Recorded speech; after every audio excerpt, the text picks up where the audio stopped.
Oh my God, I'm so frustrated. I don't know who I'm more frustrated with, Morgan and Ben or Alexis and Justin.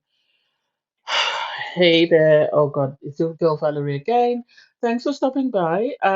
If you're new to my channel, please don't forget to like, share, comment, and subscribe, and turn on the notification bell for when I upload new videos.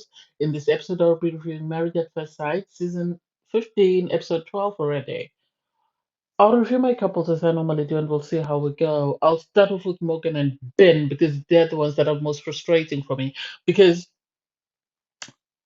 I know they were only in two sort of two scenarios, but that was more than enough in my opinion. Yes, I liked the one where Ben met with the husbands, but I didn't like the one where they met with the expert just because I think she did not actually address the actual issue. Yes, she addressed the issue with Ben, but she didn't address the elephant in the room. And the fact that Morgan was able to turn on the waterworks and make that cover up for whatever the actual issue is because we're yet to hear what the issue is. Morgan went, oh, he betrayed my trust. I went into this, I wanted a partner, and he betrayed my trust. I felt like he was attacking me. And it's like, what?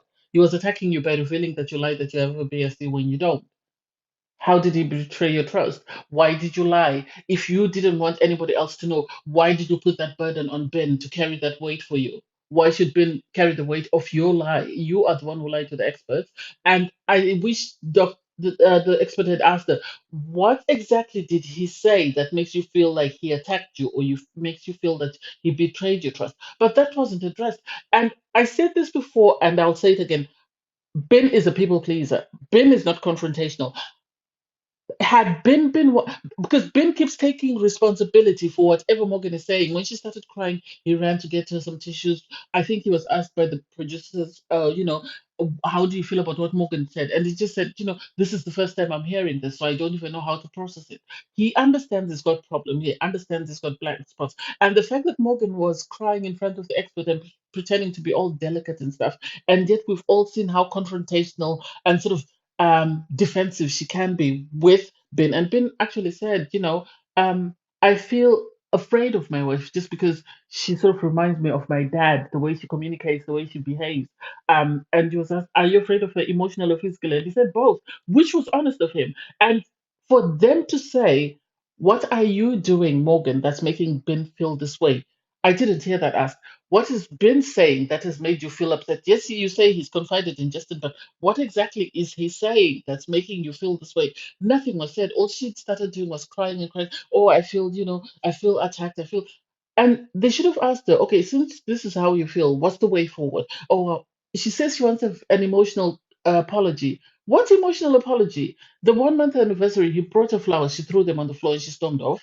When they were supposed to write letters to their younger selves, Ben wrote his letter. She came, she sat down, listened to everything he had written in his letter, and then she stormed off.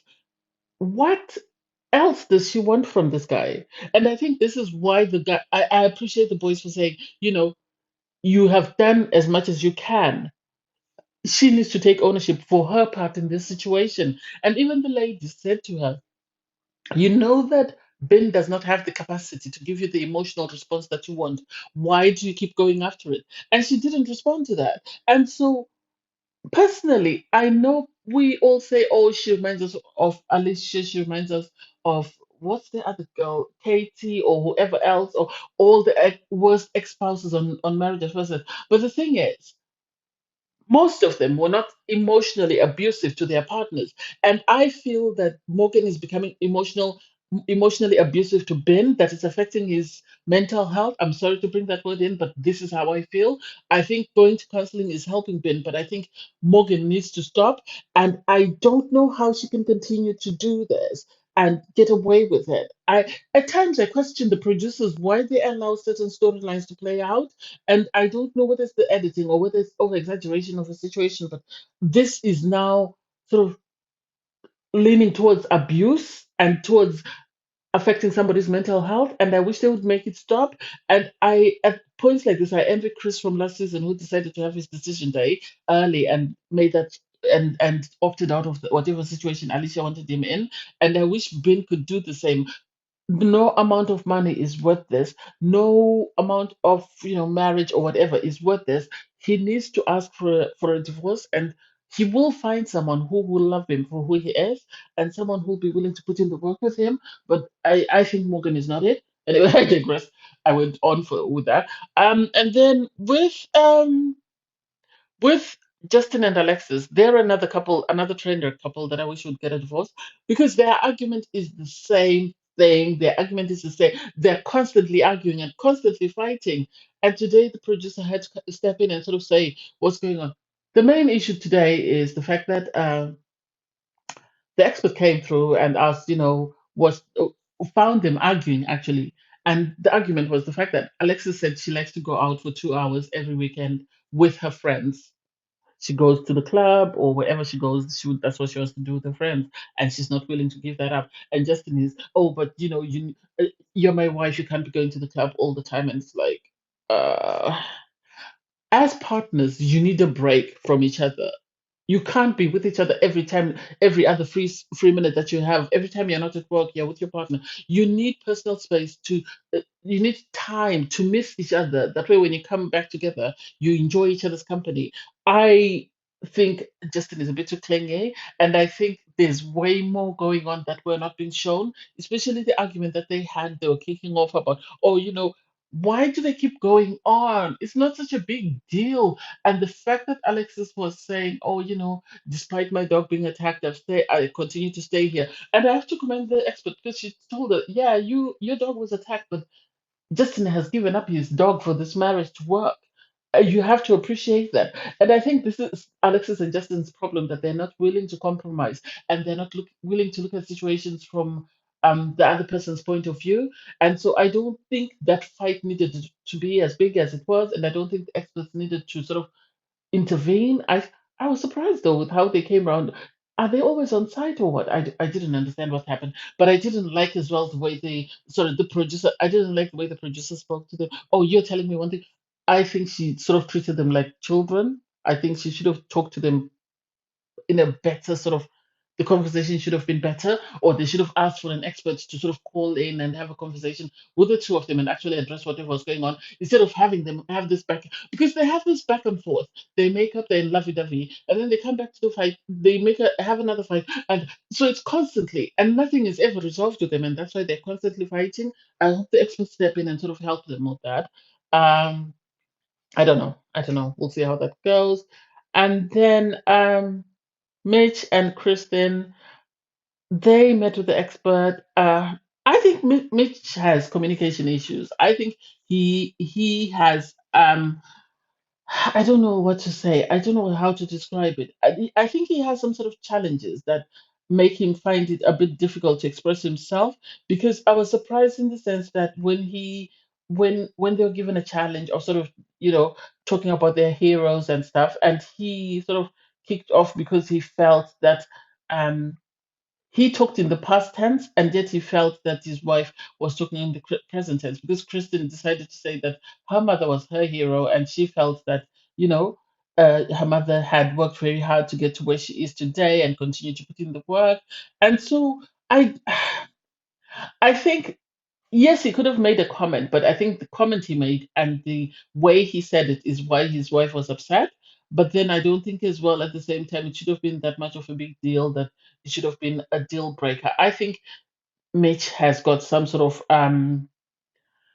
I don't want to say learning disabilities, or I think it's just socially awkward in the sense that he likes things done a certain way. His communication. If you're going to talk to him, he wants you to talk to him in a certain manner and sort of express whatever you're expressing in a certain way. They got to talking and they talked about, they had a conversation about communication and how to sort of be emotionally available for your partner. So they were given an assignment to go to the beach, and because apparently they'd sort of taken sex out of the table because there was an incident where Mitch made a joke and his wife didn't feel it was appropriate for her to make that for him to make that joke at that time. So understand why you know she felt that way. But anyway, so they had a conversation. They decided to, they were given a task, and I have to commend Mitch for his growth, because I personally think Mitch has grown quite a lot since they got married, in the sense that he was willing to go to the beach with his wife. He was willing to sort of perform these acts with his wife, the cuddling on the beach and everything else, because from day one, the way he threw a tantrum on their honeymoon, and wouldn't participate when they wanted him to. Well, they rarely had any recordings of them while they were on their honeymoon. All we saw were clips here and there, and him in the middle of the ocean on his own. So for him to sort of be willing to sort of learn, as call his neighbor for advice on what was going on in his marriage, and see how they can find a way forward, and see how they can sort of how he can better himself to be a better husband. I think he's falling in love with his wife.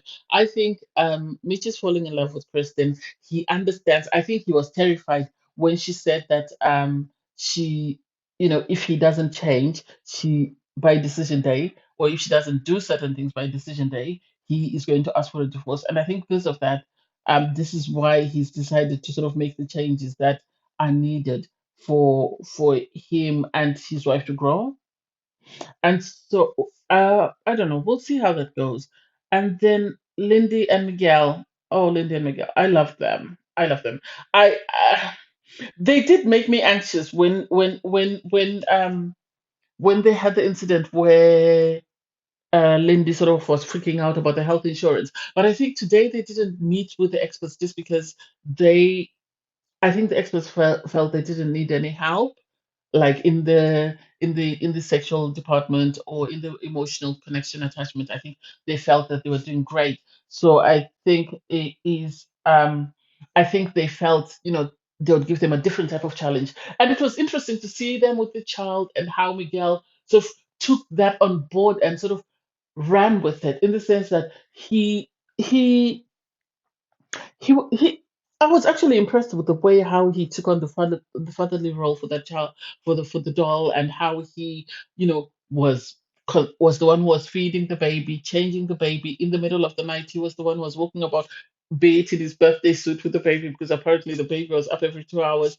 And when he met up with the husband, he had the baby with him. So he really took it on, and he really took it seriously. And you can see the growth in them, in the sense that from where they started, where Miguel was saying, oh, I'm only looking at 8 weeks, to now he's now taking on the role, and is now sort of looking at a future with Lindy after, decision day. And so I really have high hopes for them, and I really hope it works for them, because I can see, you know, I can see a future for them, really. I can see a future for them. We'll see how that goes. And then Nate is this, Stasia. Nate and Stasia, for me, I don't know, it's a bit challenging. Nate and Stasia are a bit. Okay, Nate and Stasia. For me, Nate and Stasia, I think they will always have issues, in the sense that they come with a lot of baggage. In the sense that Nate grew up was raised by a military dad. He didn't have any relationship with his mom, and so at times it might be difficult for him to connect in certain ways that Stasia might want him to connect. And Stasia, because of the issues she had with her parents, and having to sort of emancipate herself and establish herself, in the sense that she bought these properties, and she's running this, and she's a self-made person. I think for her to now have to relinquish control to her husband is going to be a challenge, and this is what they addressed. And um, their viewpoints of life are totally different. Yes, they are trying their best, and I have to commend. I commend Nate for signing up for therapy, because it shows he's really willing to make it work. And I think the problem with Stacy is, because she's used to doing things a certain way. This is why Dr. Pippa said you did not marry yourself. You have to be willing to compromise, and you have to understand that people don't function at the same rate as you.